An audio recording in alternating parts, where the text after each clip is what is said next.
story, a story. Once, O small children, round my knee, there were no stories on earth to hear. All the stories belonged to Naime, the sky god. He kept them in a golden box next to his royal stool. And Nancy the Spider-Man wanted to buy the sky god's stories, so he spun a web up to the sky. When the sky god heard what Anansi wanted, he laughed. Twee, twee, twee, the price of my stories is that you bring me Osebo, the leopard of terrible teeth, Mumboro, the hornet who stings like fire, and Moetia,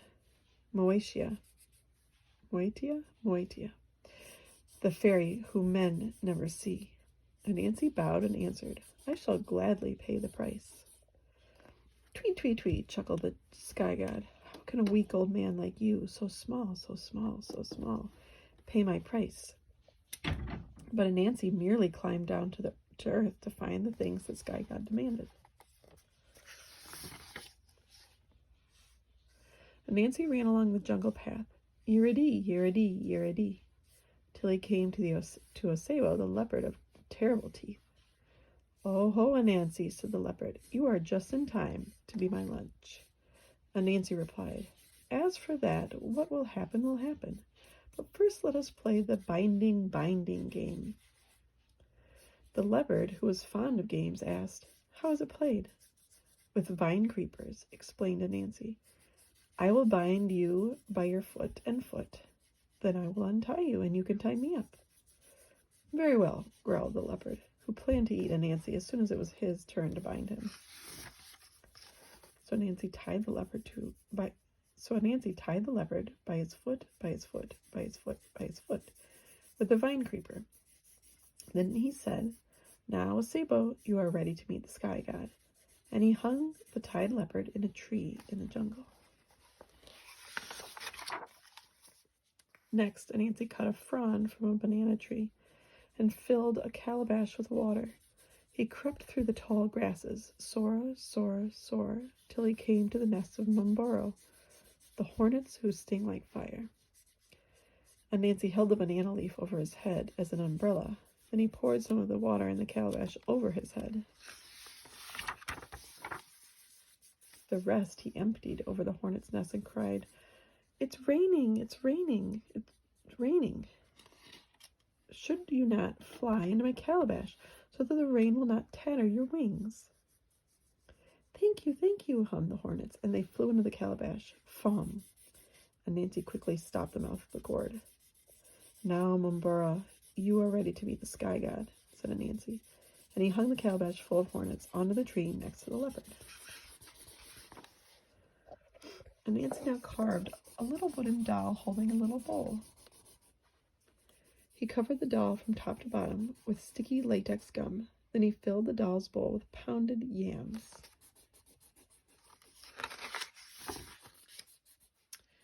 He set the little doll at the foot of a flamboyant tree where fairies like to dance. Anansi tied one end of a vine round the doll's head, and holding the other in his hand, he hid behind a bush. In a little while, Moetia, the fairy whom no man sees, came dancing to the foot of the flamboyant tree. There she saw the doll holding the bowl of yams.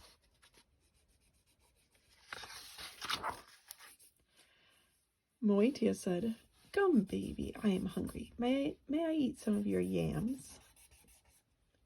Anansi pulled at the vine in his hiding place so that the doll seemed to nod its head. So the fairy took the bowl from the doll and ate the yams. Thank you, Gum Baby, said the fairy. But the doll did not answer. Don't you reply when I thank you? Cried the angered fairy. The doll did not stir.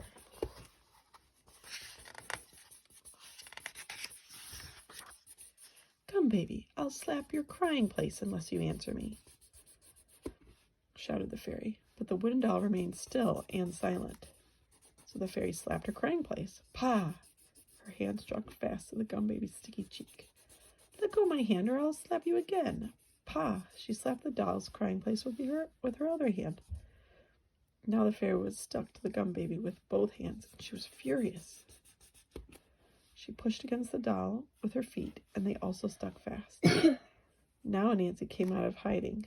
You were ready to meet the sky god, Moetia, and he carried her to the tree where the leopard and the hornets were waiting.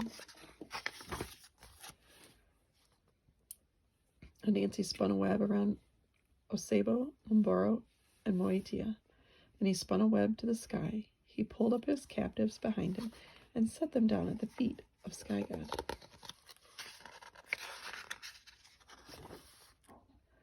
"Oh, Naime," said Anansi, bowing low, "here is the price you ask for your stories. Osebo, the leopard of the terrible teeth. Umboro, the hornets who sting like fire. And Moetia, the fairy whom men never see." Naime, the sky god, called together all the nobles of his court and addressed them in a loud voice. "Little Anansi, the Spider-Man, has paid me the price I asked for my stories. Sing his praise, I command you. From this day and going on forever, proclaimed the sky god, my stories belong to Anansi and shall be called Spider Stories." "Ee!" shouted all the assembled nobles. So Anansi took the golden box of stories back to Earth, to the people of his village, and when he opened the box, all the stories scattered to the corners of the world, including this one. This is my story, which I have related. If it be sweet, or if it not be sweet, take some elsewhere, and let some come back to me. The end.